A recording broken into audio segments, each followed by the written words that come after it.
శుభం వ్యాతు శ్రీ గురుభ్యో నమః. కుంభరాశి వారికి నవంబర్ 15వ తారీఖు నుండి 30వ తారీఖు వరకు ఏ విధంగా ఉందనే విషయాన్ని విశేషంగా తెలుసుకోవడం ప్రయత్నం చేద్దాం.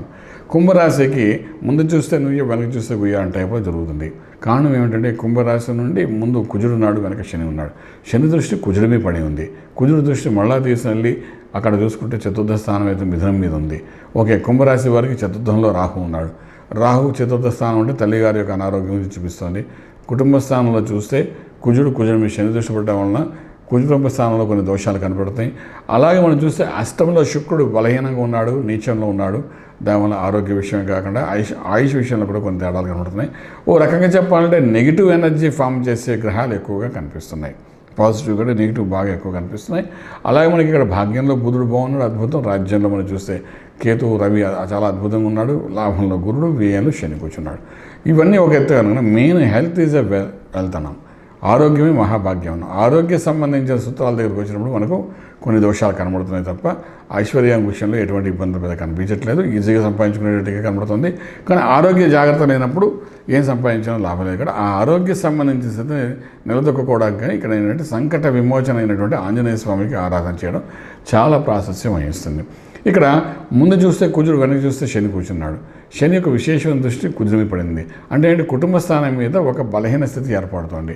అంటే ఒంటరి వాడైపోతారు. మీ సొంత నిర్ణయాలు తీసుకుని సొంతంగా ముందుకు వెళ్ళడం ప్రయత్నం చేయాలి తప్ప ముందున్న కుటుంబ సభ్యులు కానీ వెనకన్న పెద్దవాళ్ళు కానీ ఎవరిని అడగడం ప్రయత్నం చేస్తే మాత్రం మీకు వచ్చే ఆన్సరు న్యూట్రల్గా ఉంటుంది తప్ప మీకేమీ పాజిటివ్గా ఉండదు. దానివల్ల మీకు పోయేది నష్టపోయేది తప్ప లాభం కాదు. అంచేది వీలైనంత వరకు మీ సొంత సలహాలతో మీరు పైకి రావడం ప్రయత్నం చేయండి. అందులో సక్సెస్ కనబడుతుంది, అందులో మీకు హ్యాపీనెస్ కూడా కనబడే అవకాశం ఉంది. కాబట్టి ఆ విధంగా ముందుకు వెళ్ళడం ప్రయత్నం చేయండి. తర్వాత ఇక్కడ రాహు చతుర్థంలో ఉన్నాడు అనుకున్నాం కాబట్టి రాహు చతుర్థం అంటే తల్లి స్థానంలో ఉన్నాడు కాబట్టి డెఫినెట్గా ఉచ్చస్థితిలో ఉన్నప్పటికీ కూడా ఎంతో కొంత అనారోగ్యం తల్లికి చూపిస్తాయి. కాబట్టి మీ అమ్మగారి యొక్క విషయంలోని కొంచెం జాగ్రత్త తీసుకోండి. 15 రోజులు మంచి ఫలితాలు వచ్చే, అంటే రాహు అక్కడ ఎప్పుడు ఉంటాడు కానీ ఇప్పుడు ఒక వారం రోజులు కానీ కొంచెం జాగ్రత్త తీసుకుంటే గురువు మకరంలో ప్రవేశించిన తర్వాత అక్కడ డైరెక్ట్గా మకరం నుండి వాడు పంచమ స్థానం ఏంటంటే వృషభాన్ని చూస్తాడు, రాహుని చూస్తాడు.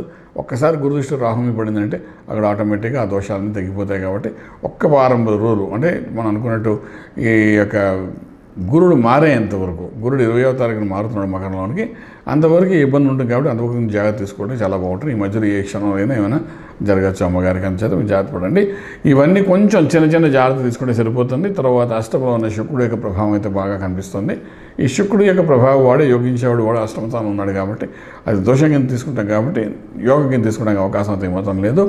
బుధుడు భాగ్యంలో బాగున్న అద్భుతమైన పరిస్థితులు ఉన్నాడు కాబట్టి బుధుడి వల్ల లాభం జరుగుతుంది. కాబట్టి బుధుడికి సంబంధించిన నారాయణ అష్టాక్షరి మహామంత్రం కానీ విష్ణు సహస్రనామం కానీ నిత్యం రోజు పారాయణం చేసినట్టుగా రోజుకు ఒకసారి చదవడానికి ప్రయత్నించండి. డెఫినెట్గా మీకు అద్భుతమైన ఫలితం కనబడుతుంది. రాజమార్గంలో రాజ్యం పొందగలుగుతారు. శుభం వ్యాధం.